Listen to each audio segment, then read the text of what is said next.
بسم اللہ الرحمن الرحیم۔ ناظرین کرام، 1974 جماعت احمدیہ کی تاریخ میں ایک سنگ میل کی حیثیت رکھتا ہے۔ اس سال علماء سو نے جماعت کے خلاف طے شدہ منصوبے کے مطابق ہنگامے کروائے، احمدیوں کا معاشی اور اقتصادی بائیکاٹ کیا گیا، مکان جلائے گئے، اموال لوٹ لیے گئے، جائیدادیں تباہ کر دی گئیں، سینکڑوں احمدیوں کو بے گھر ہونا پڑا اور بہت سے احمدیوں نے اپنی جانوں کے نذرانے پیش کیے۔ اس شرپسند گروہ کی پشت پناہی بعض بین الاقوامی طاقتوں کی سرپرستی میں حکومت وقت کر رہی تھی اور جماعت احمدیہ کو صفحہ ہستی سے مٹا دینے کی تحریک پورے زور سے چلائی جا رہی تھی۔ لیکن اس تکلیف دہ تصویر کا نیر تاباں کی طرح چمکتا ہوا ایک اہم اور حسین رخ یہ بھی ہے کہ خدا تعالیٰ نے محض اپنے فضل سے خوف کی حالت کو امن میں بدلا اور خلافت حقہ کے ذریعے تمکنت دین کا مظاہرہ پوری شان کے ساتھ ہوا اور جماعت احمدیہ ترقیات کے ایک نئے دور میں داخل ہو گئی۔ سلسلہ احمدیہ کی تاریخ کا یہ پہلا واقعہ تھا کہ خلیفہ وقت نے بنفس نفیس ایک ایسے ایوان میں اتمام حجت فرمائی جس میں اس وقت کے چوٹی کے لیڈر شامل تھے۔ ہماری مراد قومی اسمبلی 1974 سے ہے، جس میں سیدنا حضرت خلیفۃ المسیح الثالث رحمہ اللہ تعالی حکومت وقت کے حکم پر پیش ہوئے اور جماعت احمدیہ کا موقف اور جماعت کے بارے میں اٹھائے جانے والے سوالات کے نہایت شاندار جواب اپنی زبان مبارک سے سیاسی اور مذہبی جماعتوں کے سربراہوردہ شخصیات کے سامنے مرحمت فرمائے، اور اس طرح دین حق کا پیغام ہر مکتبہ فکر تک پوری وضاحت کے ساتھ پہنچ گیا۔ بہت سے ذہنوں میں یہ سوال پیدا ہوتا ہے کہ 1974 کی اسمبلی میں کیا پیش ہوا، کون کون سے سوالات اٹھائے گئے، حضور نے ان کے کیا جواب ارشاد کیے، کیا فیصلہ دیا گیا، سیاسی اور مذہبی لیڈروں کے اس فیصلے کے بارے میں کیا تاثرات تھے، وغیرہ وغیرہ۔ قومی اسمبلی میں سیدنا حضرت خلیفۃ المسیح الثالث کی معیت میں جماعت احمدیہ کے نمائندہ وفد میں 4 دیگر بزرگان بھی شریک تھے۔ ان میں سے ایک مورخ احمدیت مکرم و محترم مولانا دوست محمد صاحب شاہد ہیں، جو بفضل تعالیٰ اب بھی خدمت سلسلہ کی توفیق پا رہے ہیں۔ آپ کی شخصیت کسی تعارف کی محتاج نہیں، آپ اس دوران مسلسل اسمبلی میں موجود رہے اور نوٹس وغیرہ لیتے رہے۔ اس طرح آپ کارروائی کے چشمدید راوی ہیں۔ 1974 کے حالات کے حوالے سے ہم نے انہیں تشریف لانے کی درخواست کی ہے۔ ہم یقین رکھتے ہیں کہ مکرم مولانا صاحب کی زبان سے یہ روح پرور تفصیلات احباب جماعت کے ایمانوں میں اضافے کا باعث ہوں گی۔ ناظرین کرام، خاکسار زیادہ دیر آپ کے اور محترم مولانا کے درمیان حائل نہیں رہنا چاہتا۔ آئیے مولانا صاحب سے گفتگو شروع کرتے ہیں۔ اس گفتگو میں میرے ساتھ شریک ہیں مکرم حافظ محمد نصر اللہ صاحب، مربی سلسلہ اور محتمم تعلیم خدام الاحمدیہ پاکستان۔ مکرم مولانا صاحب، ہم آپ کو اپنے اسٹوڈیوز میں تشریف لانے پر خوش آمدید کہتے ہیں۔ جزاکم اللہ۔ قبل اس کے کہ ہم سوالات کا سلسلہ شروع کریں، آغاز میں آپ کچھ فرمانا چاہیں گے؟ جی، اشہد ان لا الہ الا اللہ وحدہ لا شریک لہ، اشہد ان لا الہ الا اللہ وحدہ لا شریک لہ، واشہد ان محمدا عبدہ ورسولہ، ان اللہ وملائکتہ یصلون علی النبی، یا ایھا الذین آمنوا صلوا علیہ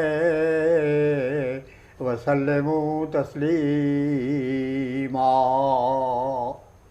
اللہم صل علی سیدنا و مولانا محمد وعلی آل سیدنا و مولانا محمد وبارک وسلم انک حمید مجید۔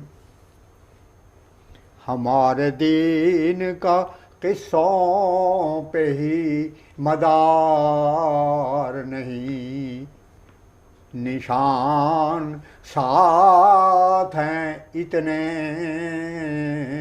کہ کچھ شمار نہیں۔ سیدنا حضرت اقدس مسیح موعود علیہ الصلاۃ والسلام کے درخت وجود کی سرسبز شاخوں اور شمع خلافت کے پروانوں، السلام علیکم ورحمۃ اللہ وبرکاتہ۔ وعلیکم السلام ورحمۃ اللہ۔ خاکسار خلافت احمدیہ کا ادنیٰ ترین خادم ہے، اور میرا دل، میری روح، بلکہ جسم کا ذرہ ذرہ اس تصور ہی سے اللہ جل شانہ کی حمد و ثنا سے بحر ذخار کی طرح ٹھاٹھے مار رہا ہے کہ اس نے ماض اپنے فضل و کرم اور سیدنا و امامنا و مرشدنا حضرت خلیفۃ المسیح الثالث کی کفش برداری اور ذرا نوازی کے طفیل اپنے محبوب وطن پاکستان کے چوٹی کے دانشوروں اور مذہبی اور سیاسی رہنماؤں کی رہبر کمیٹی کے اجلاسوں میں مسلسل 13 روز تک شرکت کا سنہری موقع میسر آیا۔ خدا تعالیٰ کا لاکھ لاکھ شکر ہے کہ یہ عاجز آج سے بے توفیق ہی تعالیٰ امام عالی مقام حضرت خلیفۃ المسیح الخامس ایدہ اللہ تعالیٰ بنصرہ العزیز کی ذرا نوازیوں اور دعاؤں کی برکت سے رہبر کمیٹی کے 13 تاریخی اجلاسوں سے متعلق عینی شاہد کی حیثیت سے جیسا کہ محترم ڈاکٹر صاحب نے ابھی فرمایا ہے، اپنے مشاہدات اور تاثرات تفصیلی رنگ میں پیش کرنے کی توفیق پا رہا ہے۔ سیدنا حضرت مسیح موعود کا ایک عارفانہ شعر ہے، اگر ہر بال ہو جائے سخنور تو پھر بھی شکر ہے امکان سے باہر۔ انشاءاللہ یہ عاجز بے توفیق تعالیٰ آخری نشستوں میں دستاویزی حقائق سے یہ بھی ثابت کرے گا کہ اسمبلی 1974 کا ہر اجلاس قرآنی آیت وَلَيُمَكِّنَنَّ لَهُمْ دِينَهُمُ الَّذِي ارْتَضَىٰ لَهُمْ کی عملی تصویر اور ایمان افروز نظارے کا حامل تھا، جس کے نتیجہ میں کل عالم نے قرآن اور حدیث رسول اور مسیح الزمان حضرت بانی سلسلہ احمدیہ اور آپ کے مقدس خلفاء کی حیرت انگیز پیشگوئیوں کی تجلیات کا ظہور اپنی آنکھوں سے اخباروں، ریڈیو اور پریس کے ذریعے دیکھا، اور ہمارے نبی، نبیوں کے سردار، نبیوں کے شہنشاہ، نبیوں کے فخر، خاتم النبیین، خاتم المومنین، خاتم العارفین کی صداقت کے سورج چڑھ گئے۔ مصطفیٰ پر تیرا بے حد و سلام اور رحمت، اس سے یہ نور لیا بار خدایا ہم نے۔ قبل اس کے کہ سوال و جواب سے آج کی پہلی نشست کا آغاز ہو، تاریخ کے ادنا طالب علم کی حیثیت سے آپ حضرات کو یہ بتانا ضروری ہے کہ جیسا کہ آپ نے حضرت مسیح موعود اور خلفائے احمدیت میں بڑی وضاحت سے مطالعہ فرمایا ہوگا کہ قرآن مجید آسمانی علوم کا ایک جامع اور آخری انسائکلوپیڈیا ہے جس میں بے شمار علوم موجود ہیں، اور ان علوم میں تاریخ بھی سر فہرست نظر آتی ہے۔ قرآن کا اعجازی نشان یہ ہے کہ اس نے تاریخ کے سنہری اصول بیان کیے۔ قرآن نام ہے ہمارے آقا محمد عربی صلی اللہ علیہ وسلم کی لائی شریعت قرآن مجید کا۔ قرآن مجید میں سب سے بڑا اصول تاریخ کا یہ رکھا گیا ہے قولوا قولا سدیدا۔ یہ سورہ احزاب آیت 71 میں ہے۔ پھر فرمایا کونوا قوامین للہ بالقسط۔ اے تاریخ لکھنے والوں، تاریخ پر غور کرنے والوں، تاریخ پر ریسرچ کرنے والوں، یاد رکھو کہ عدل اور انصاف کے پرچم کو کھڑا کرو۔ وَلَا يَجْرِمَنَّكُمْ شَنَآنُ قَوْمٍ۔ فرمایا کسی قوم، کسی طائفہ، کسی ملک کی دشمنی اور اختلاف نظریہ تمہیں عدل سے برداشت کرنے کا مجھے نہ بنے۔ اعدلوا واقربوا للتقوی۔ فرمایا تاریخ لکھنے بیٹھے ہو تو تقوی کے ساتھ لکھنا، اور یہی خدا کو پسند ہے۔ قرآن یہی کہتا ہے کہ خدا تعالیٰ سچوں کو پسند کرتا ہے، اور فرمایا کونوا مع الصادقین، سچوں کے ساتھ ہو۔ اس کے معنی یہ بھی ہیں کہ تاریخ بھی سچی لکھو اور پھر اسی کو اپنے دل میں جگہ دو اور سینے میں بساؤ جو کہ حقیقت پر مبنی ہو۔ مگر افسوس پچھلی صدیوں سے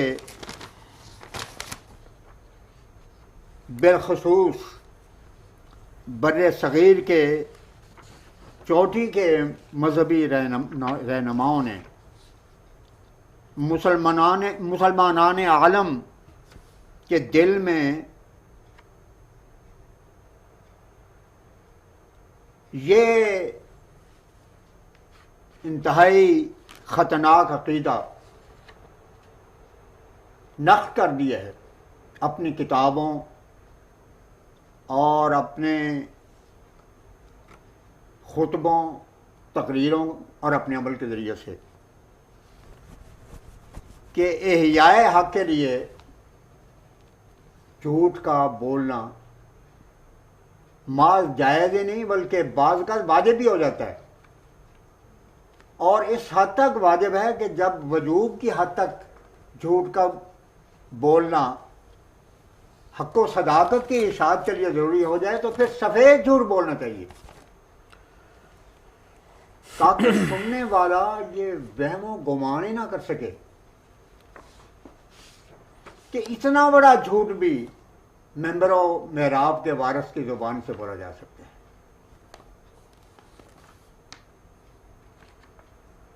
چنانچہ آپ دیکھیں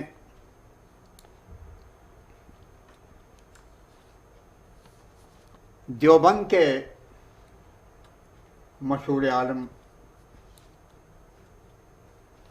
مذہبی رہنما رشید احمد صاحب گنگوئی،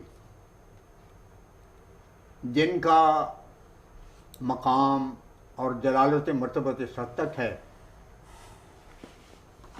کہ مولوی محمود الحسن صاحب اسیر مالٹا نے ان کی وفات پر جو مرثیہ کہا اس میں ان کو بانی اسلام کا ثانی تک قرار دیا۔ تو جناب گنگوئی صاحب نے اپنے فتاویٰ میں لکھا ہے کہ احیاء حق کے لیے جھوٹ کا بولنا جائز ہے، تا حد امکان تاریخ سے کام لے، اگر ناچار ہو تو کذب سری استعمال کرے۔ یہی نقطہ نگاہ سید حسین احمد صاحب مدنی کا ہے جو انہوں نے نقش حیات میں بیان کیا ہے۔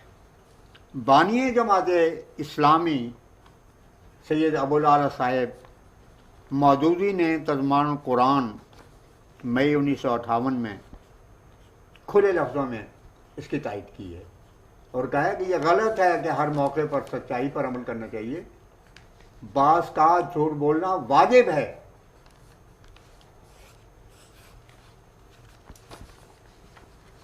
جناب سید عطا اللہ شاہ صاحب بخاری، جنہیں ان کے معتقدین شہنشاہ خطابت سے معصوم کرتے ہیں، ان کی شخصیت کسی تعارف کے محتاج نہیں، لیکن ضمناً ایک دلچسپ بات میں 2-1 منٹ کے بعد اس معروضات کو ختم کروں گا تاکہ ہم آگے بڑھ سکیں۔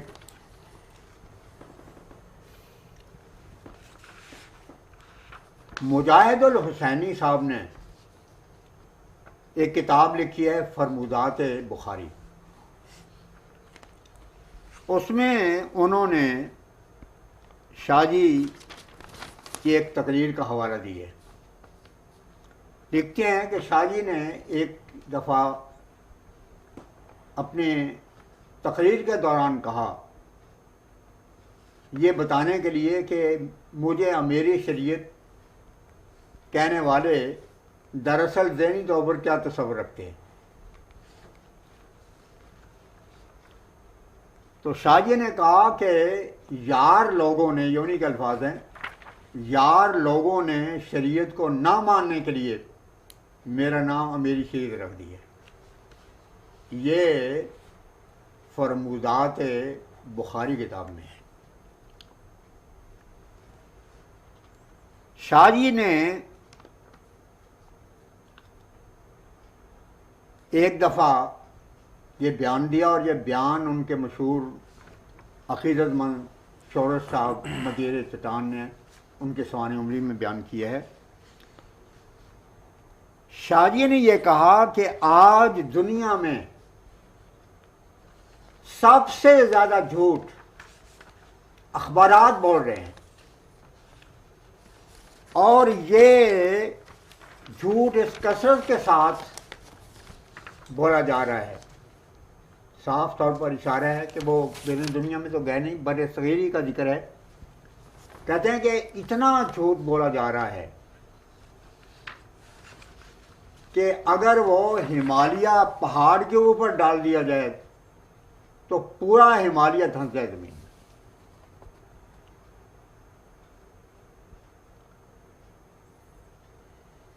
یہ میری ابتدائی عرضداشت تھی، اور اس عرضداشت کے ساتھ میں آپ سے دعا کا بھی طلبگار ہوں۔ ہم تہی دس تیرے در پہ چلے آئے ہیں، لطف سے اپنے عطا کر ید بیضا ہم کو۔ سب سے پہلے تو اس حوالے سے ہم یہ پوچھنا چاہیں گے کہ 1974 میں پاکستان کی قومی اسمبلی میں جماعت احمدیہ کے حوالے سے جو قرارداد پیش ہوئی، اس کا پس منظر کیا ہے؟ ہمارا اس میں کہنے کا مقصد یہ ہے کہ کیا وہ فوری کچھ ایسے عوامل پیدا ہو گئے تھے کہ جن کی وجہ سے یہ قرارداد پیش کرنا پڑی، یا اس کے پیچھے کوئی بہت لمبی بیک گراؤنڈ ہے؟ حق یہی ہے کہ بظاہر آج تک دوسرے حلقے دنیا کو یہی باور کراتے ہیں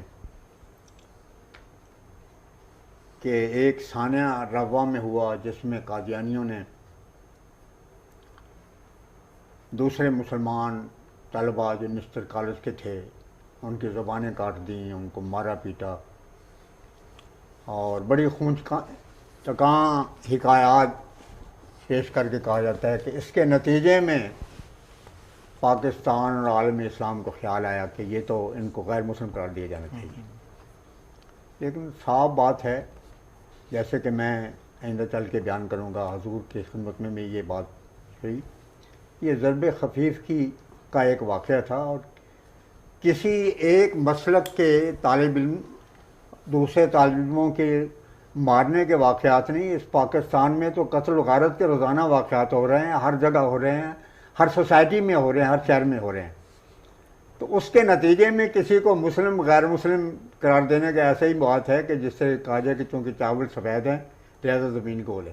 اس کا کوئی تعلق نہیں تھا. زیادہ سے زیادہ یہ بات تھی کہ معاملہ جو تھا وہ عدالت میں دیا جاتا، اور چنانچہ سمدانی عدالت نے پیش کیا، اور انہوں نے صاف طور پر کہا کہ واقعات سے ثابت ہے کہ یہ سارا قصہ مارنے کا یہ سوائے ضرب خفیف کی کوئی بات نہیں تھی، بلکہ یہ جو کمشنر تھے گجرانوالے کے فیصل آباد کے اندر اس موقع پر جب کہ نشتر کالج کے اسٹوڈنٹ فیصل آباد میں پہنچے اور اسٹیج علماء نے مولوی تاج محمود صاحب کے زیر نگرانی پہلے سے تیار کیا ہوا تھا، تو کہتے ہیں کہ اس وقت صرف سرخی لگائی ہوئی تھی بعض نے دکھانے کے لیے کہ یہ خون ہے، اور حقیقتاً کوئی بات بھی نہیں تھی سوائے اس کے کوئی زبانی کلامی کوئی بات ہوئی ہو تو باور یہ دنیا کو کرایا جاتا ہے.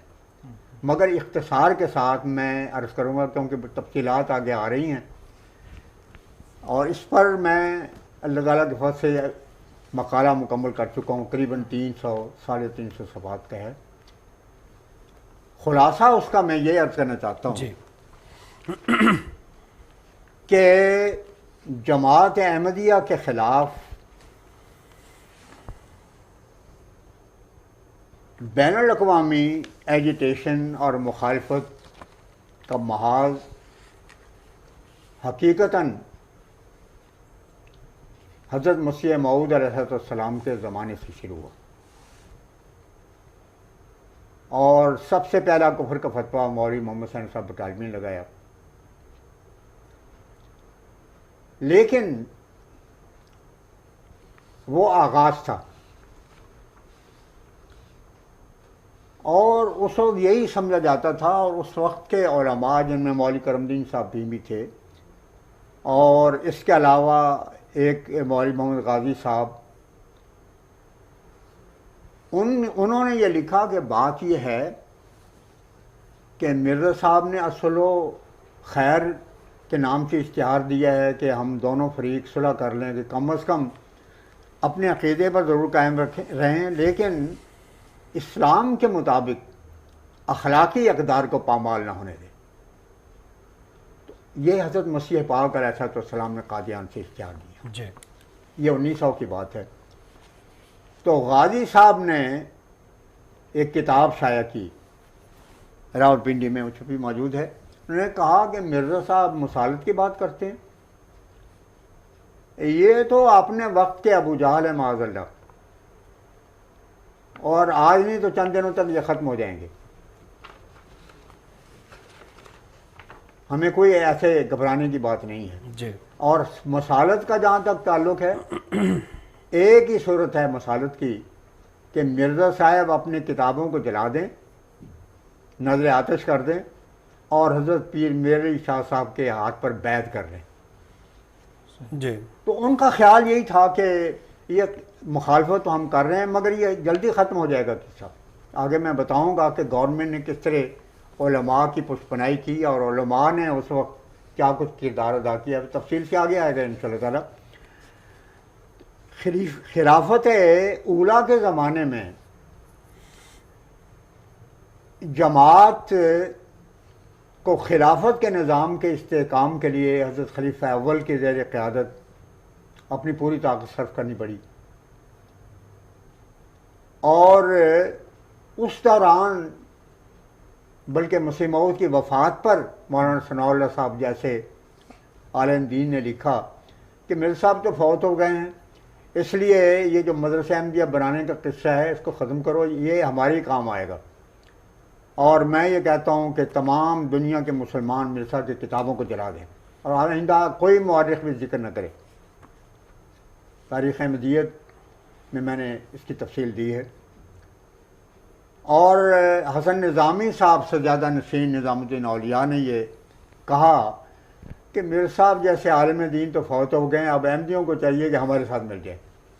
تو وہ دور اس طرح ختم ہوا. جی. اللہ تعالیٰ نے جب حضرت خلیفۃ المسیح ثانی رحم اللہ تعالیٰ کو تاج خلافت پہنایا، جی. تو اپنے بھی اور بیگانے بھی، اپنوں سے مراد عمائدین تھے جو حضرت خلیفۃ المسیح ثانی کو بچہ قرار دیتے تھے. تو اس وقت یہ صورت تھی. جی. وہ منظم مخالفت کا وہ جو رنگ تھا، اس میں بہت سی، اس میں نہ صرف یہ کہ کمی واقع ہوئی بلکہ یقین ہو گیا دشمن کو کہ اب خلیفہ اول کے فوت ہونے کے بعد، اور جب کہ اندرونی کشمکش عروج تک پہنچ گئی ہے اور قیادت اور خلافت کے منصب پر آنے والا ایک بچہ ہے، 10ویں جماعت پاس بھی نہیں ہے، تو اب ہمیں اتنا جوش کے ساتھ مخالفت کرنے کی کوئی بات نہیں. لیکن اس کے بعد جب اللہ تعالیٰ نے یکایک انقلاب پیدا کیا، دیکھیں اس زمانے میں ایسی حالت تھی کہ حضرت مصلح موعود نے دعا کی اس زمانے میں کہ الہی میں تو اکیلا رہ گیا ہوں. اور ایک شعر حضور کا اس زمانے کا یہ ہے کہ اور اپنے فضل سے میرے ہم سفر پیدا. کتنا درد ہے، کتنا سوز ہے. جی.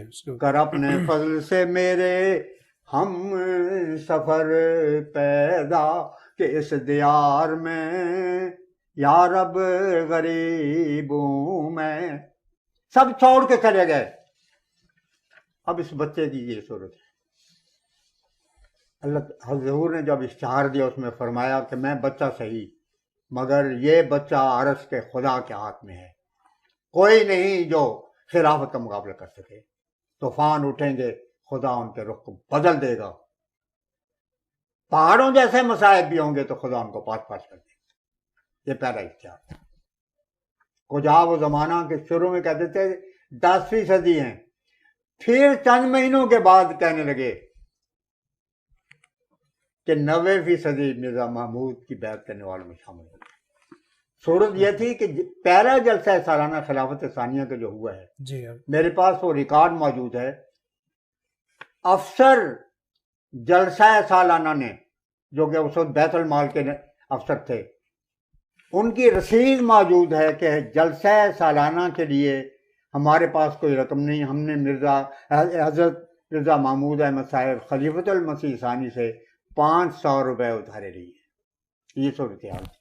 اس کے بعد یک دنیا بدلی اور خدا کے فضل سے دھوم مچ گئی حضرت خلیفۃ المسیح ثانی کی، اور شدی کی تحریک میں ہر قلعہ پاس پاس کر دیا مصلح موعود کے وفادار سپاہیوں اور جرنیلوں نے. اور پھر جس وقت کہ سائمن کمیشن آیا، اس وقت کی تحریک میں بھی حضرت مصلح موعود نے مسلمانوں کی رہنمائی فرمائی. قائد اعظم کا جو مسلک تھا وہی حضور کا مسلک تھا کہ مسلمانوں کے حق میں جو بھی صورتحال ہے اس کے مطابق ہمیں حکومت سے کوآپریشن کرنا چاہیے، اور ہر وہ کوشش کرنی چاہیے کہ جس سے یہ خدشات ختم ہو جائیں کہ انگریز کے چلے جانے کے بعد مسلمان ہندو کا غلام بن جائے گا. قائد اعظم اسی کوشش میں تھے، اور یہی حضرت مصلح موعود کے ابتدا سے نظریہ تھا. تو آپ کی خدمت میں یہ عرض کرنا چاہتا ہوں کہ ایک طرف جب شدی کی تحریک میں ناکامی ہوئی، حالانکہ اس زمانے کی تاریخ پڑھیں، شدی کی تحریک دراصل ریفلیکشن تھا غدر کے زمانے کا. غدر کی ساری پلاننگ ہندوؤں نے بنائی تھی. ہندو مہاراجے اس کے پیچھے کار فرما تھے. مقصد یہ تھا، اور مسلمانوں کو چند مولویوں کو پیسے دیے ان کا، اور یہ تاریخ ہندوستان میں موجود ہے، اور اسی طرح دوسرے ڈاکومنٹس میں بھی موجود ہے کہ اشتہار جو اس موقع پر دلی کی شاہی مسجد کے پھاٹک میں لگایا گیا مسلمان علماء سے دستخط لے کے، یہ ہندوؤں کی کارستانی تھی، کیونکہ مسلمانوں کے پاس تو حکومت ہی نہیں تھی۔ بہادر شاہ ظفر کی حکمرانی زیادہ سے زیادہ لال قلعے کے اندر تھی، باہر تمام ہندوستان پر مراٹھوں اور دوسرے ہندوؤں کی حکمرانی جاری تھی۔ تو ان کا خیال یہ تھا کہ موجودہ وقت میں اگر ہم انگریزوں کو ختم کر دیں تو ہم دلی نہیں پورے ہندوستان پر قابض ہو سکتے ہیں، مگر ساتھ ہی خطرہ یہ تھا کہ اگر یہ جو بغاوت ہے یہ ناکام ہو گئی تو پھر ہمیں کیا کرنا چاہیے، لازماً ہمیں اس کا خمیازہ بھگتنا چاہیے۔ تو اس قوم نے اس کا متبادل یہ سوچا کہ مسلمانوں کو ساتھ ملا کے ان کے علماء سے فتویٰ دلا کے یہ شائع کرایا جائے تاکہ اگر یہ ناکامی کی صورت پیدا ہو اور ایسٹ انڈیا کمپنی کی طرف سے ہمیں عدالت کے کٹہرے میں کھڑا ہونا پڑے تو ہم پیش کر سکیں کہ یہ تو دراصل ہم تو مہاراج آپ کے ساتھ تھے، یہ ساری کارستانی مسلمانوں کی تھی جس کو جہاد سمجھ کے آئے تھے۔ اور میں آپ کو ضمناً یہ بتا دوں، میں اس میں تفصیل بیان کر چکا ہوں اور وہ اللہ کے فضل سے مکمل ہو چکی ہے 1974 کے بیک گراؤنڈ کے جو حصہ میں لکھا ہے کہ یہ دنیا کے لیے بالکل نئی چیز ہے کہ یہ ریبیلین جو تھی ایسٹ انڈیا کمپنی کی کے خلاف، اس معاملے میں ہندوؤں کو سب سے زیادہ تحریک جس شخص نے کیا وہ کارل مارکس تھا۔ کارل مارکس کی تحریریں، کارل مارکس اس وقت فریڈرک اینجلز کے ساتھ لندن میں تھا اور اس کا دفتر شکاگو میں تھا، اور کمیونسٹ جو ٹیررسٹ تھے ان کے ساتھ ہندوؤں کا تعلق تھا، جو بعد میں مولانا ابوالکلام آزاد نے خود اپنے سوانح عمری میں لکھا ہے کہ 1905 میں میرا تعلق بھی ان کے ساتھ قائم ہوا اور میں نے بنگال میں سب سے پہلے کانگریس کے ساتھ مل کے تاریخ اٹھائی۔ تو کارل مارکس نے یہ کہا تھا کہ یہ کتنا بڑا ظلم ہے کہ ایسٹ انڈیا کمپنی ہندوستان پر ظالمانہ طور پر قابض ہے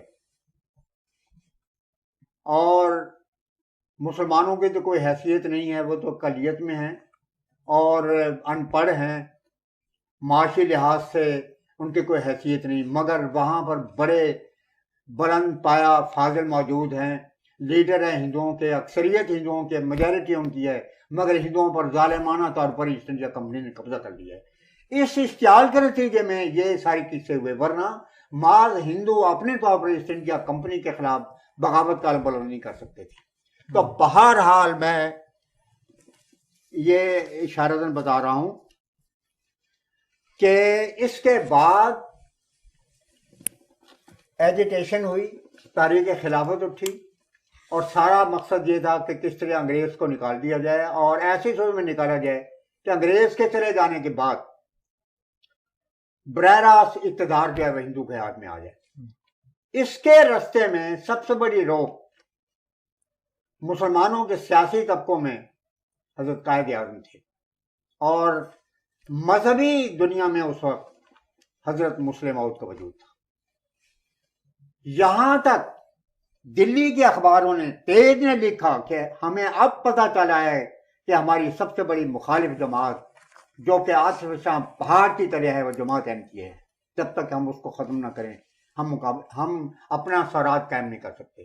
چنانچہ آپ حیران ہوں گے 1929 میں پنڈت جواہر لال نہرو جو کہ کانگریس کے بائیں بازو کے اس وقت لیڈر تھے اور فرانس کی انٹرنیشنل کانفرنس نے ان کو بطور ڈیلیگیٹ کے بلایا تھا، وہ اپنے باپ کے ساتھ فرانس کی انٹرنیشنل کمیونسٹ پارٹی کے اجلاس میں شامل ہوئے، پھر اسٹالن سے ملے، اپنی سوانح عمری میں اس کا ذکر نہیں کیا انہوں نے، مگر دوسرے ذرائع سے صاف پتہ چلتا ہے وہاں پہنچے ایک جشن تھا اس میں شامل ہوئے, ملاقات ہوئی, اور اس کے بعد کیا کچھ ہوا وہ سوچنے والی بات ہے, جہاں سے بنیاد شروع ہوتی ہے. جماعت کے خلاف مخالفت جب کی. ہاں بالکل, جب بمبے میں پہنچے, اس وقت تو ہوائی جہاز نہیں تھے, جی تو بمبے میں پہنچے تو سب سے پہلی کانفرنس جو انہوں نے کی اس میں یہ کہا کہ میں اس نتیجے پر پہنچا ہوں کہ جب تک جماعت احمدیہ کو کرش نہ کیا جائے ہم اپنا سوراج قائم نہیں کر سکتے. یہ بات اسی زمانے میں حضرت مسلم موعود کے خدمت میں سید محمود نے, جو جنرل سیکرٹری تھے آل انڈیا کانگریس کے, حضرت مسلم موعود کو بتائی, اور حضرت مسلم موعود نے اپنے خطبہ جمعہ میں جو الفجر میں شائع ہو چکا ہے, تاریخ میں بھی میں نے تفصیل دی ہے, جی اس موقع پر حضور نے بتایا کہ مجھے سید محمود صاحب نے یہ بات بتا دی ہے, اور میں کانگریس کو بتانا چاہتا ہوں کہ آپ کی تمام سازشوں کا مجھے علم ہے اللہ تعالیٰ کے فضل سے. اب آپ دیکھیں کہ ادھر یہاں پہنچے ہیں, یہ 29 میں نہیں آئے, بلکہ یہ میں اس میں بیان کرتا ہوں, یہ صاحب ہے میں قلم کا 28 کہنا رہی ہے مجھے. جی جی ٹھیک. یہ جو کانفرنس ہوئی ہے فرانس کی اور اسٹالن سے ملاقات, یہ 1928 کی بات ہے. صحیح. اگلے سال 31 دسمبر 1929 میں کانگریس کے پلیٹ فارم پر,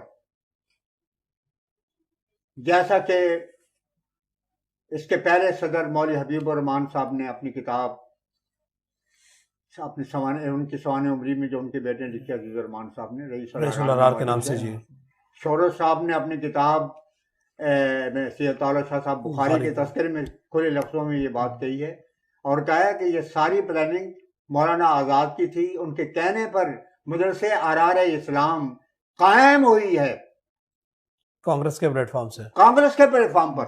جی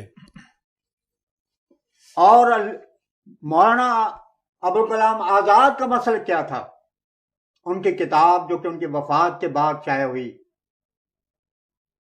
انڈیا ونس فریڈم, جس کے کئی انگریزی ایڈیشن چھپ چکے ہیں, ترجمہ بھی مولانا رئیس جعفری کا ہے, آزادی ہند کے نام سے شاید. ہاں بالکل, جی یہاں بھی چھپا ہے, ہندوستان میں کئی ایڈیشن کے چھپ چکے ہیں. اس میں انہوں نے یہ فرمایا تھا کہ میں پاکستان کا لفظ کسی ملک کے لیے جائز نہیں سمجھتا. یہ اسلام کے خلاف ہے کہ ایک ملک کا نام پاکستان رکھا جائے, کیونکہ اسلام اس تقسیم کو جائز نہیں قرار دیتا کہ کسی زمین کو ناپاک کہا جائے اور کسی کو پاک قرار دیا جائے.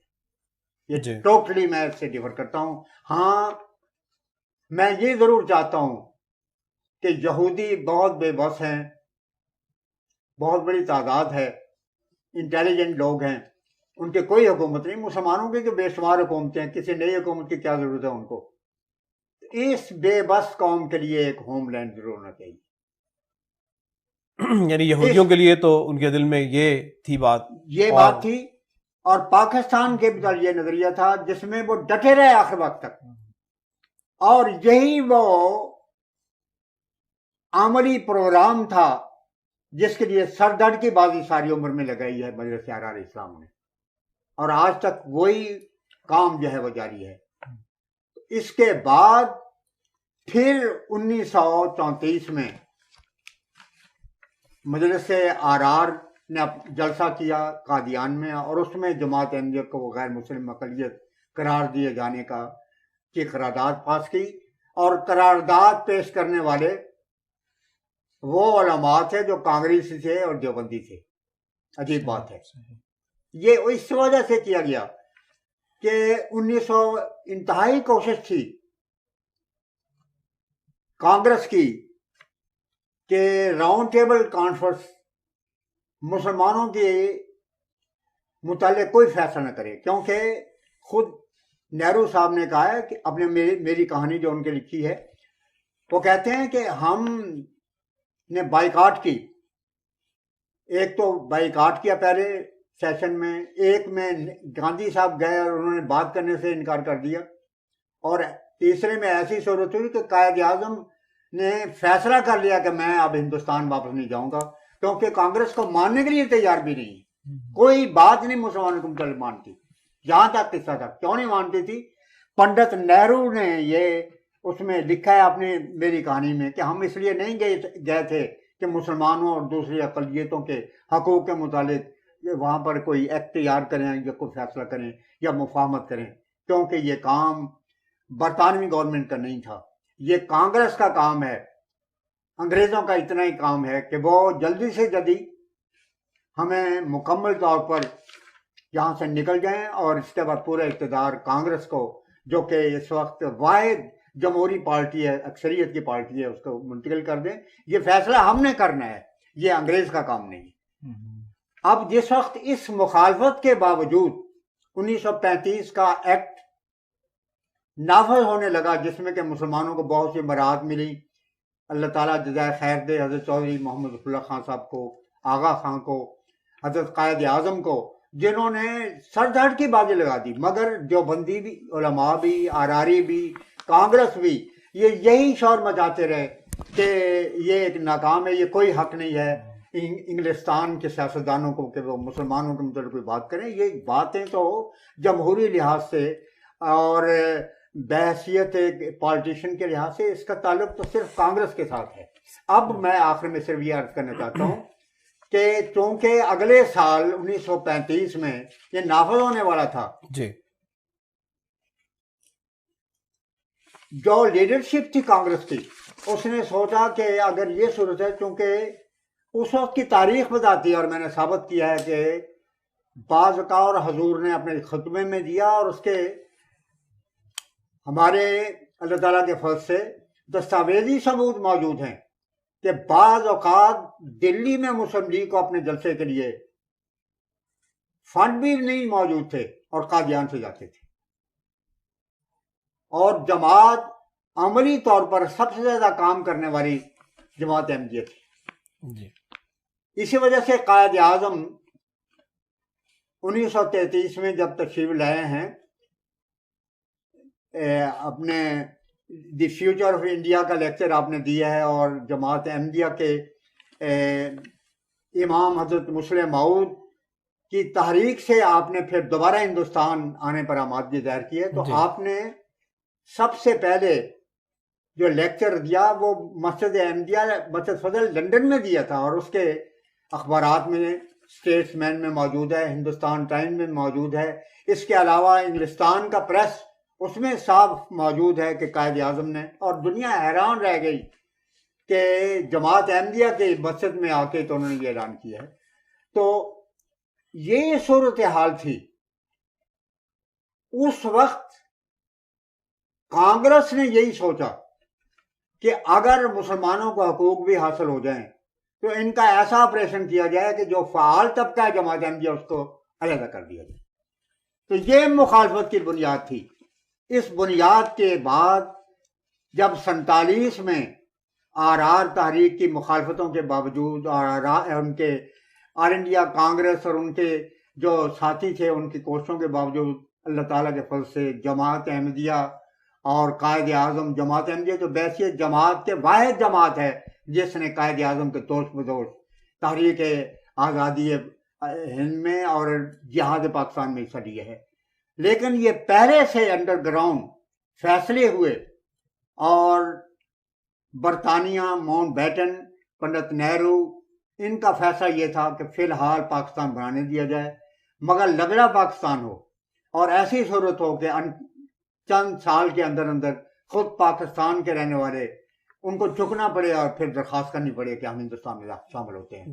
اس موقع پر آپ یہ نقطہ یاد رکھیں، آپ یہ انکشاف ہندوستان کے چوٹی کے ایڈیٹر دیوان سنگھ مفتون نے اپنے اخبار ریاست میں کیا کہ پاکستانیوں کو معلوم نہیں ہے. قائد اعظم کی وفات کے اگلے سال آر کا چوٹی کا ایک وفد نہرو سے ملنے کے لیے دلی میں پہنچا، اور اس نے کہا کہ پاکستان کے رہنے والے اب اس جے پر پہنچے ہیں کہ ہم نے بہت غلطی کی ہے پاکستان بنانے کے معاملے میں، تو ہم آئے ہیں، آپ ہماری مدد کریں ہر لحاظ سے، ہم دوبارہ پاکستان کو ہندوستان میں شامل کریں گے. تو یہ بیک گراؤنڈ ہے جس کے بعد 53 کی تاریخ ختم پاکستان اٹھی، اور اس کے بعد پھر 74 تک کا معاملہ. تو آپ مطلب آپ نے جو بھی فرمایا اس میں ایک تو آپ نے اس پوری بیک گراؤنڈ بیان کی کہ کس طرح مسلمانوں کی خدمت کرنے کی پاداش جو ہے اس سے یہ سارا منصوبہ چل رہا تھا، اور یہ جو آخری نقطہ پہنچا 1974 میں، اس کی بنیادیں پاکستان بننے سے بھی بہت پہلے رکھی جا چکی تھی۔ اب جیسے کہ ہم 1974 کے واقعات میں داخل ہو رہے ہیں، آپ نے پس منظر بیان فرمایا، لیکن اس سے پہلے کہ ہم اس سوال و جواب میں چلیں، ایک اور سوال عموماً یہ کہا جاتا ہے کہ 1974 کی بھٹو حکومت نے قومی اسمبلی کی کارروائی کی اشاعت پر پابندی لگائی تھی، کیا ایسی پابندی تھی؟ حق یہ ہے کہ خود بھٹو حکومت کی طرف سے سرکولر کی شکل میں یہ رویداد شائع کی گئی، جی صحیح، اور سینٹ کے ممبروں اور اسمبلی کے ممبروں کو باقاعدہ بجاتی تھی۔ پابندی صرف یہ تھی کہ احمدیوں کو پتہ نہ لگے، جس طرح یہ پابندی تھی کہ جو ہم وہاں پر رویداد پیش کر رہے ہیں نہ وہ پریس میں جائے نہ اس کو ریکارڈ کریں۔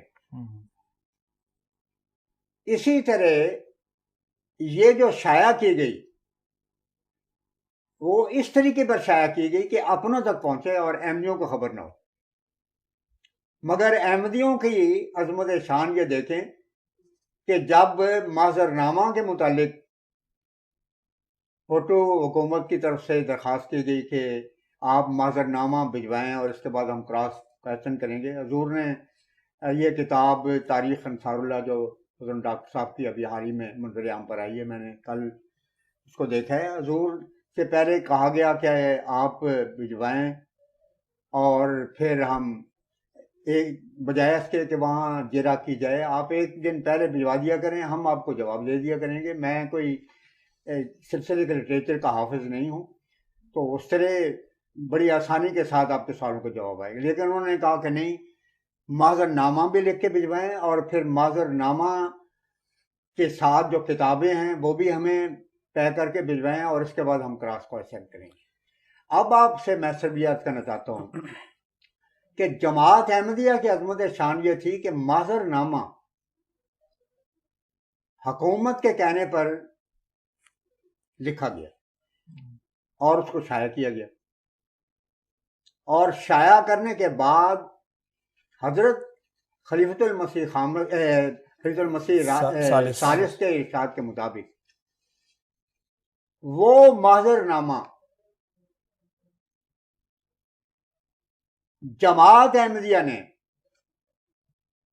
سوائے سینٹ کے ممبروں اور سوائے اسمبلی کے ممبروں کے کسی کو نہیں دیا، اور سارے کے سارے حتیٰ کہ ہم لوگ جو ڈیلیگیشن میں شامل تھے ان کو بھی نہیں دیا گیا۔ حضور کے پاس تھا، ہمارے پاس بھی نہیں تھا۔ مایا کہ بھٹو حکومت کی طرف سے کوئی ایسی اس میں وہ پابندی نہیں لگائی گئی تھی، بلکہ خود وہ سرکولرز جو ہیں وہ میں یہ بتا رہا تھا، ٹھیک ہے، وہ تو ایک ضمنی بات آ گئی، وہ یہ کہ سرکولرز جو ہیں وہ بھی ہاں جزاکم اللہ، تو چونکہ ایک ہجوم ہے دماغ کے اوپر ان خیالات کا، اور میری آنکھیں تو اب بھی وہ سارے منظر کو اپنے سامنے دیکھ رہی ہیں اور دل پر نقش ہیں وہ، بلکہ میرے لیے تو وہ سرمایہ حیات بھی ہیں۔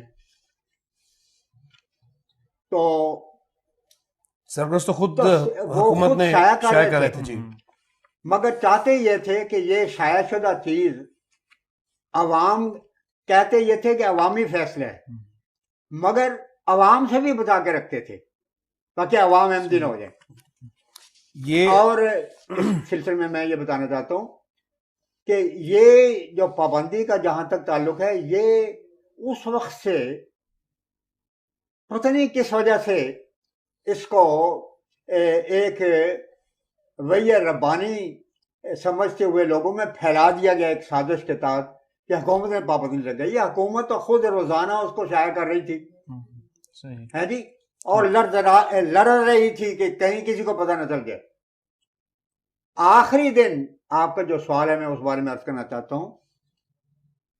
آخری دن رات کے وقت جب حضور نے میں بتاؤں گا روزاد میں انشاءاللہ تعالی، جب آخری دن سوالات ختم ہوئے یا بختیار صاحب جو کہ was the attorney general the government of پٹو گورنمنٹ، انہوں نے کہا کہ مرزا صاحب میرے سوالات تو ختم ہو چکے ہیں، اب آپ کچھ فرمائیں. جو حضور نے فرمایا وہ میں اپنے وقت پہ بیان کروں گا. جب حضور اٹھ کے جانے لگے میں بالکل ساتھ تھا، کھڑا ہوا، حضور تشریف لائے اور ان کو بھی الوداعی سلام کہا. اس موقع پر میاں صاحبزادہ فاروق علی صاحب جو کہ وہ اسپیکر ان دیز ڈیز، جو اسپیکر بھی تھے، مگر کمیٹی جو بنی تھی وہ دراصل پورے ہاؤس کو ایک کمیٹی میں کنورٹ کر دیا گیا جی. تو اس کمیٹی کے چیئرمین بھی وہی تھے. تو چیئرمین صاحب نے یہ حساب سے درخواست کی کہ جب تک ہم یہ روادات شائع نہ کریں، آپ خود بھی پبلک میں اس کے واقعات کو بیان نہ کریں. اس میں ہرگز کوئی یہ نہیں کہا گیا کہ کوئی اور دوسرا شخص بھی بیان نہ کرے، کیونکہ حضور لیڈر تھے لاکھوں شہدائیوں کے. اس واسطے ان کی طرف سے یہی درخواست تھی، ان حضور ہی سے تھی کہ آپ اس کو ڈسکلوز نہ کریں. یہی وجہ ہے کہ حضور نے مجھے اجازت دی. میں نے کراچی میں اور بہت سارے مقامات میں حضور کی خدمت، حضور کے ارشاد کے مطابق میں گیا اور باتیں اس وقت کی، اب تک کئی دوست موجود ہوں گے کراچی کی جس میں نے انہیں دنوں یہ باتیں بتائی تھی. تو یہ کوئی بات نہیں تھی، یہ حضور سے یہ بات کہی گئی تھی اور حضور نے اس کا اہتمام کیا. حضور نے کبھی تفصیل نہیں بتائی، مگر یہ پہلے دن جو بات کی آپ حیران ہوں گے، وہ ایک ہی بات تھی. جب پہلا جمعہ آیا ہے تو سارا خطبہ ایک دوسرے علمی اور روحانی موضوع پر تھا، یعنی یہ فیصلے کے بعد 7 ستمبر کے فیصلے کے بعد 7 ستمبر کے فیصلے کے بعد جی. حضور نے جو سب سے پہلا خطبہ ارشاد فرمایا ہے، اس خطبے میں، پورے خطبے میں اشارتاً و کنایتاً حضور نے کوئی بات نہیں کی. اور جب خطبہ ثانیہ حضور نے دیا تو اس دوران میں حضور نے فرمایا کہ مجھے فیصلے کے متعلق ساری دنیا کے احمدیوں کی طرف سے تبصرہ کرنے کے لیے کہا گیا ہے. میرے کان میں اب تک خدا کے اس شعر کے الفاظ یہ گونج رہے ہیں. حضور نے کہا نو کمنٹس، میں کوئی کمنٹس نہیں کروں گا. اور پھر فرمایا کہ جس نے لنڈے بازار سے ایمان خریدا ہے اس کو تو فکر ہو سکتی ہے، مگر جس نے اسلام اور ایمان عرض کے خدا سے خریدا ہے اس کو کوئی غم کرنے کی ضرورت نہیں. اس وقت میرے دل و دماغ پر حضرت مسلم موعود کا یہ شعر آ گیا، عشق خدا کی میں سے برا جام لائے ہیں ہم مصطفیٰ کے ہاتھ پر سلام لائے. اور آپ نے بھی سرکولرز کے بات کی، یہ سرکولرز کل کتنے صفحات پر مشتمل تھا جو حکومت پاکستان کی طرف سے اراکین اسمبلی اور سینٹ کو دیا جا رہا تھا؟ یہ 1270 صفحات پر مشتمل ہے. اور کیا یہ سرکولر بعینہ ہی اسی گفتگو پر مشتمل ہے جو بات کی گئی وہاں پہ؟ کہ یہ ایک ہے عجیب، حضرت مسلم موعود نے جو فرمایا تھا کہ ایک شخص اپنے آقا کے ساتھ جا رہا تھا، وہ اس کا مالک گھوڑے پر سوار تھا، گڑھا آیا تو وہ گر پڑا. اس نے آواز دی کہ مجھے اٹھا لو. اسی وقت اس نے جیب سے ملازمت کے جو شرائط تھے وہ پیش کیے کہ حضور اس میں یہ نہیں لکھا کہ جب آپ گر جائیں تو پھر آپ کو اٹھانا جو ہے وہ بھی میرے فرائض میں شامل ہے. تو یہ سارے کام for the purpose of law نہیں تھا، بلکہ اپنے اقتدار کی خاطر ہو رہا تھا. دنیا میں یہ ڈنڈورا پیٹنا تھا دراصل. اور حضرت ظفر اللہ خان صاحب نے بھی ریمارکس ایک دفعہ بیان کیے کہ حقیقت یہ تھی کہ پنڈت نہرو کے مرنے کے بعد بھٹو صاحب کے دل و دماغ پر یہ خواب تھا کہ اب مجھے ساؤتھ ایشیا کا لیڈر بننا چاہیے، اور وہ چاہتے تھے کہ یونانی مسلی پہلا جو میرے عہد حکومت میں آئین اور کانسٹیٹیوشن تیار ہو وہ بالکل متفقہ اور متحدہ ہو۔ تو ہر بات وہ اس رنگ میں کرتے تھے۔ یہ چیز جو تھی وہ دنیا میں بتانے کے لیے کہ ہم ڈیموکریٹک پالیسی پر عمل کر رہے ہیں، تو بتانے کے لیے وہ لکھتے تھے، مگر ایک تو وہ بھی خلاصہ ہوتا تھا۔ ایک آپ اس کو پڑھیں تو حیرت آتی ہے، قرآن کی آیتیں اس میں غلط، حدیثیں غلط، مسیح موعود کے عبارتوں کی عبارتیں غلط، حالانکہ سوال کیا گیا اور جو اشتعال پیدا کرنے کے لیے فتنے برپا کیا گیا ان میں یہ بھی تھا کہ مرزائی جو ہیں وہ قرآن مجید میں تعریف کر رہے ہیں، لیکن آپ اگر دیکھیں تو قرآن کی آیتیں تک اس میں بدلی موجود تھی۔ کیوں؟ یہ صرف دنیا کو بتانا تھا کہ ہم اپنوں کو بتا رہے تھے کہ ہم آپ کا جو مقصد ہے احمدیت کے ختم کرنے کا ہم کس طرح پورا کر رہے ہیں، یہ ان کو بتانا مقصود تھا۔ عوام کو بتانے کی ضرورت نہیں تھی، کیونکہ عوام کی خاطر اور ان کے نام پر یہ کیا جا رہا تھا۔ تو یہ سارے آپ دیکھیں تو سینکڑوں غلطیاں آپ کو ملیں گی۔ اس واسطے اگر اسی شکل میں شائع کر دیا جائے تو دنیا کو پتہ چلے کہ اس کے لکھنے والے جو ہیں وہ قرآن کے مخالف تھے، حدیث کے مخالف تھے، اور بانی جماعت کے مخالف تھے۔ اور اس کے علاوہ جہاں تک میرے علم میں ہے وہ یہ کہ بہت سی جو اہم حضرت خلیفۃ المسیح ثالث رحمہ اللہ تعالیٰ نے جو حوالے پڑھے غیر احمدی بزرگوں کے، وہ بھی اس میں سے مکمل طور پہ غائب کر دیے گئے۔ دیکھیں 4 روز تک حضور نے جہاد کے مسئلے پر بحث کی ہے، جی، اور وہ چند صفحوں میں آ جاتے ہیں۔ یہ جو مختلف کتابیں شائع کی گئی ہیں، میں آپ کو یہ بتانا چاہتا ہوں ابھی اسی وقت پر بھی کہ دنیا میں یہودیوں نے تعریف کی اور ریکارڈ تعریف کی، قرآن مجید نے اس کو بتایا ہے، مگر میں آپ کو بتاتا ہوں کہ 20ویں صدی نہیں، میں کہتا ہوں کہ یہودیوں کی تاریخ میں بلکہ دنیا کی تاریخ میں اتنی بڑی تعریف نہیں کی گئی جو ان حالات کی اشاعت میں بعض حلقوں کی طرف سے کی گئی ہے۔ اس ساتھ صرف یہ تھا کہ یہ جو سرکولر تھے، یہ مفتی محمود صاحب جو دیوبندی مسئلے کے تھے، اور نورانی صاحب اور دوسرے ان تمام کو، یا پروفیسر غفور صاحب، ان سب کو تو باقاعدگی کے ساتھ یہ جا رہے تھے۔ ہمیں تو بتایا نہیں گیا اس بارے میں۔ میں نے بھی جو حاصل کیا ہے وہ حضرت چودھری انور حسین صاحب، اللہ تعالیٰ ان کو غریق رحمت فرمائے، ان کے اپنے ایک دوست تھے پیپلز پارٹی کے، جو کہ اس وقت پارلیمنٹ کے ممبر تھے، میں نے ان کے ذریعے سے حاصل کیا ہے۔ حضرت خلیفۃ المسیح رابع نے دوسرے ذرائع سے حاصل کیا ہے۔ تو یہ ساری چیزیں ان کے پاس موجود تھی۔ تو ان علماء نے ایک طرف تو یہ کہا کہ جی شاید یہ اس پر پابندی لگی ہوئی ہے، دوسری طرف یہ کیا کہ اسی دنیا کو تو پتہ نہیں ہے کہ یہ سرکولر موجود ہے۔ اب کوئی شخص بھی یہ 1270 صفحات کے سرکولر کو لے کے دیکھے تو اسے پتہ لگے گا کہ 4 گھنٹے کی بحث یا 4 دنوں کی بحث کو ان حضرات نے اس خلاصے میں سے خلاصہ کر کے 2 سطریں اس میں شامل کر دی، اور پھر اپنے مطلب کا اضافہ کر دیا ہے۔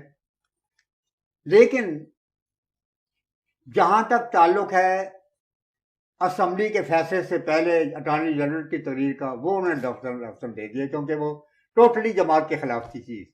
باقی سارے حصے میں ہر چیز کو مسخ کیا گیا۔ حالانکہ آپ دیکھیں بڑی مشہور بات ہے، یہ جو فل سٹاپ، سیمی کولن، پنکچویشن جو ہے، اس کا خیال رکھنے کے نتیجے میں مضمون ہی الٹ جاتا ہے۔ بڑی مشہور بات ہے، آپ اگر ایک باغ کے اوپر یہ لگائیں کہ روکو ڈیش مت جانے، اب اگر روکو کے بعد ڈیش کو omit کر دیں اور مت کے بعد اضافہ کریں تو کیا بنے گا؟ روکو مت جانے دو، مفہوم بدل جاتا ہے۔ تو یہ تحریر تو ایسی چیز ہے، پنکچویشن میں سے سیمی کولن، فل سٹاپ، کسی کو بدلنے سے مضمون ہی بدل جاتا ہے۔ اور یہاں تو یہ ہے کہ جو لکھا گیا وہ خلاصہ تھا، لکھنے والے قرآن سے ناواقف تھے، لکھنے والے حدیث سے ناواقف تھے، لکھنے والے مسیح موعود کے کلام سے ناواقف تھے، عربی عبارتیں کہاں جانتے تھے، قرآن کہاں جانتے تھے۔ یہ تو صرف اپنے اقتدار کو طول دینے کے لیے اور بتانے کے لیے کہ ہم نے تو جمہوریت کا رستہ اختیار کیا ہے، ہم ہیں جو کہ چیمپئن ہیں جمہوریت کی، یہ سارا قصہ تھا۔ بلکہ ان سرکولرز میں میری نظر سے ایسا بھی گزرا کہ جہاں بعض جگہ عربی عبارت نہیں لکھی جا سکتی تھی چونکہ وہ ناول تھے، تو آگے انہوں نے لکھ دیا آگے عربی عبارت، اصل حوالہ مکمل طور پہ اس کو omit کر دیا گیا۔ دیکھیں اول تو پتہ چلے گا یہ انتہائی ناقص خلاصہ ہے جس میں قرآن کو بدل دیا گیا، محمد صلی اللہ علیہ وسلم کی حدیث کو بدل دیا گیا۔ ایسا ایک گستاخ لوگ تھے یہ جنہوں نے یہ مرتب کیا۔ تو اس صورتحال میں جب آپ اس کو لے کے تو جن لوگوں نے شائع کیا کہ جی ہم نے یہ اسمبلی کا نچوڑ نکالا ہے، وہ اس میں رد و بدل کر کے اضافے کر کے کچھ بڑھا بھی لیتے ہیں زیب داستان کے لیے، کو بہت بڑھایا اور جو اصل حقیقت تھی ان کو بالکل ختم کر دیا، اور دنیا کو یہ بتایا کہ دیکھیں مرزائیوں کے جو لیڈر تھے انہوں نے اسمبلی میں جو کیس پیش کیا اس میں وہ ناکام ہو گئے۔ تو مطلب اس صورتحال میں حیرت آتی ہے جی کس کماش کے انسان ہے، اور افسوس کی بات یہ ہے کہ یہ سب کچھ ختم نبوت کے تحفظ کے لیے کیا گیا۔ انا للہ و انا الیہ راجعون۔ اس صورتحال میں جبکہ سرکلرز کی صورت میں حکومت نے خود بھی شائع کیا اور سرکلرز میں بھی اس طرح تحریف کی کہ جیسے آپ بیان فرما رہے ہیں، اور دوسری طرف حکومت کا یہ دعویٰ تھا کہ عوامی حکومت ہے، عوامی فیصلہ ہے جو ہم نے کیا ہے اس وقت 90 سالہ مسئلہ حل کیا ہے، تو کیا درست صورتحال کو چھپنا چاہیے؟ آپ کی اس عوامی فیصلے کو عوام کے سامنے آنا چاہیے؟ بات یہ ہے کہ یہ بالکل اخلاقی طور پر یہ واجب ہے کہ جو فیصلہ عوام کی خاطر کیا گیا ہے وہ عوام کے سامنے آنا چاہیے، اور جس بنا پر کیا گیا ہے اس کو بھی واضح ہونا چاہیے۔ مصیبت اب یہ بنی ہے، حضرت مسیح موعود علیہ السلام نے ایک جگہ لکھا ہے کہ جو صحیح معنوں میں منصف ہو اس کا فرض ہے کہ جو گواہ ہیں ان کے بھی بیانات کو بلزرے رکھے، مدعی کے بیانات بھی اسی کے الفاظ میں آنے چاہیے اس کے سامنے، مدعا علیہ کے بھی، پھر کراس کوشچن ہو، پھر جو صفائی کے گواہ ہیں وہ صفائی کا وکیل ہے جو کچھ کہہ رہا ہے، پھر لکھنے کے بعد تنقیحات قائم کرنے کے بعد پھر آپ نے فیصلے میں لکھے کہ فلاں فلاں امور فلاں نے بیان کیے، یہ حقائق کے مطابق ہیں، اور فلاں چیزیں اس کے متضاد ہیں، وہ حقائق کے خلاف ہیں، اور اس لحاظ سے میں یہ فیصلہ کرتا ہوں، تب جا کے فیصلہ ہوتا ہے۔ دنیا میں آج تک یہ کبھی بھی نہیں ہوا کہ کسی کے دیوانے مقدمے کے فیصلے میں کسی جج نے صرف اتنا فیصلہ کیا ہو کہ میں اس کو اتنے ہزار جرمانے کی سزا دیتا ہوں یا قید کی سزا دیتا ہوں۔ باقاعدہ وہ تنقیحات قائم کر کے صفائی کے گواہ، ملزم کے بیانات، سب چیزوں کو لے کے ان کو پیش نظر رکھے، تلخیص کر کے پھر اپنے نقطہ نگاہ کو واضح کر کے کہتے ہیں کہ میں اس نتیجے پر پہنچا ہوں کہ یہ شخص ملزم ہے، اور اس الزام کے لحاظ سے فلاں سیکشن کے لحاظ سے، دیوانی قانون کے لحاظ سے اس کو قید ہونی چاہیے، یا یہ ہے کہ اس کو یہ سزا ملنی چاہیے۔ مگر عجیب بات یہ ہے کہ جو فیصلہ کیا گیا اس میں کوئی بنیاد ہی نہیں ہے، اس میں یہ لکھا ہی نہیں گیا کہ ہم اس نتیجے پر کیوں پہنچے ہیں، اور فیصلہ سنا دیا گیا۔ یہ دنیا میں سکہ شاہی کے زمانے میں بھی کبھی نہیں ہوا۔ اور سب سے بڑی مصیبت یہ ہوئی کہ جن عوام کے لیے، جن کے عوام کے نام پر کیا گیا ہے، ان عوام کو اس وقت بھی معروم رکھا گیا اور آج بھی معروم رکھا گیا. تو میں سمجھتا ہوں کہ حق اور انصاف کا تقاضا ہے. ہم تو چاہتے ہیں کہ دنیا کے سامنے چیز ہے. ہماری تو اب بھی خواہش ہے کہ وہ شائع کرنے کی بجائے جس طرح کہ میں اس وقت MTA کے ذریعے سے آپ حضرات سے مخاطب ہوں، ساری دنیا وہ ہمیں دے دے، ہم MTA پر اس کو نشر کر دیں گے، کیونکہ اب زمانہ پڑھنے کا اتنا نہیں رہ گیا، سننے کا زمانہ زیادہ ہے.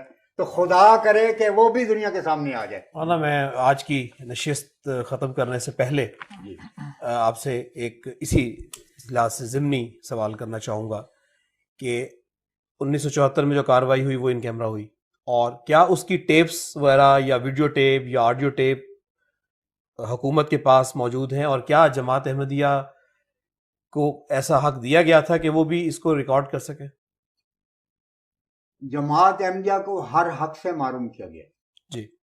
میرے پاس یہ کاپیاں موجود ہیں.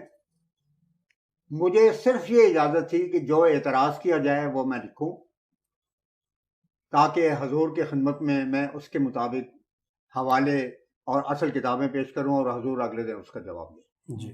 اس کے سوا کسی قسم کا ریکارڈ کی ہمیں اجازت نہیں تھی. وہ ریکارڈ بھی انہوں نے کیا اور اپنے پاس رکھا. جی. پھر اس ایک اعلان کیا گیا بھٹو صاحب کے زمانے میں کہ ظفر انصاری صاحب کو مقرر کیا گیا ہے کہ اس کو دوبارہ صاف کر کے اور غلطیاں ٹھیک کر کے تو پھر اس کی اشاعت کا سامان کیا جائے. تو حضرت خلیفۃ المسیح ثالث نے مجھے ارشاد فرمایا کہ یہ چٹھی لکھی جائے اسپیکر کے نام کہ جماعت احمدیہ اس میں فریق ہے، اس واسطے یہ جب ریویژن کی جائے تو اس میں ہمارا نمائندہ بھی ہونا چاہیے. مگر آج تک اس کا کوئی جواب نہیں دیا گیا. تو یہ صورتحال ہے. دراصل مطلب ان کے پاس جو ہے وہ آڈیو کیسٹ جو کیسٹ تھیں اب ہیں یا نہیں ہیں، یہ تو اب اسمبلی کے رہنے والے جانتے ہیں. جی.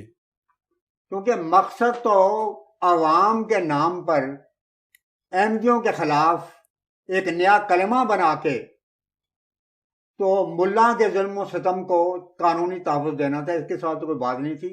تو انہیں اس سے کیا دلچسپی ہو سکتی تھی کہ وہ قائم رہے نہ قائم رہے. بلکہ آپ حیران ہوں گے کہ جیسے میں نے اشارہ کیا آپ کے میں پہلے ہی بتایا ہے کہ معذر نامہ جب لکھا گیا تو ساتھ ہی یہ حکم تھا، یعنی ایسے انداز میں دیا گیا کہ گویا یہ صفائی کے طور پر ہمیں یہ پہلے سے سارے اختیارات دیے گئے ہیں کہ آپ اپنا کیس پیش کریں، اور ساتھ کہا کہ ہم اس کو دیکھیں گے، ہر کتاب اصل بھی ساتھ ملنی چاہیے. یعنی معذر نامے میں جس کتاب کا حوالہ دیا گیا ہے، کتاب کا حوالہ ہے خواہ ایک سطر کا بھی ہے جی، وہ بھی ساتھ رکھی جائے. اس کے علاوہ مسیح موعود کی کتابیں وہ بھی ہمیں دی جائے. یہ اسمبلی کی طرف سے مطالبہ تھا. حضرت مسیح موعود علیہ السلام کی کتابوں کا مکمل سیٹ حضرت مولانا عبد المالک خان صاحب نے نظارت کی طرف سے اسمبلی میں بھیجا. وہ انشاءاللہ مولانا ہم آپ سے، اور جہاں تک معذر نامے کے تعلق ہے، جی، 21 بنڈل میں نے وہ ساری کتابیں 2 ٹرنکوں کی شکل میں مولانا عطاء الکریم صاحب کے ساتھ مل کے تو وہ جمع کرائیں. جب اسمبلی کے اجلاس ختم ہوئے، فیصلے ختم ہو گئے، تو ہم کتابیں لینے کے لیے گئے تو میں نے دیکھا کہ اس کے اوپر گرد و غبار پڑی ہوئی ہے، جالا لگا ہوا ہے. تو ہماری بات کو دیکھ کے جب ہم مسکرائے تو کہنے لگے مولانا اللہ کا فضل ہے کہ دیکھنے کی ضرورت ہی نہیں پیش آئی. تو جس قوم کے یہ حالت ہو وہ کیسٹ ہیں یعنی کیسٹ ہیں، یہ ان سے پوچھنا چاہیے. لیکن اصل بات یہی ہے کہ اس وقت بہرحال ٹیپ ریکارڈ تو کیا گیا تھا. ہاں اس وقت ضرور کیا گیا تھا. ہاں یہ بات میں جاننا چاہتا ہوں ایک کہ یہ ساری جو کارروائی ہے اس میں یہ بات ضرور یاد رکھیں. ایک تو میں پہلے بتا چکا ہوں، ایک شعر ضرور یاد رکھنا چاہیے. یہ اکبر الہبادی کا شعر ہے،